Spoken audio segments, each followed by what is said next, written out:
I do not love you as if you were salt rose.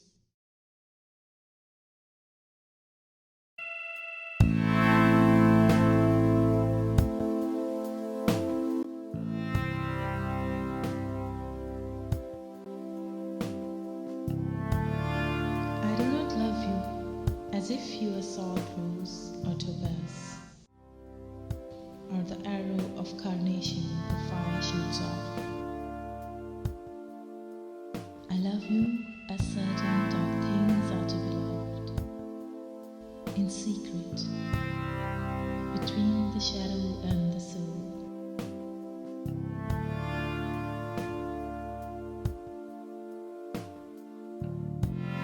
I love you as the plant that never blooms, but carries in itself the light of hidden flowers.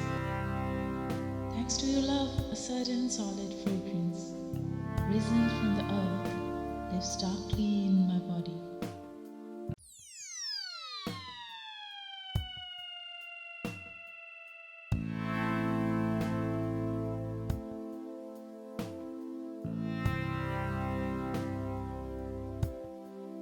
I love you without knowing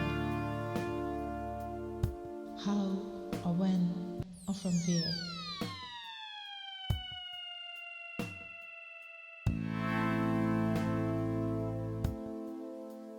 I love you straightforwardly, without complexities or pride. So I love you because I know no other way than this, where I does not exist nor you. So close that your hand on my chest is my hand, so close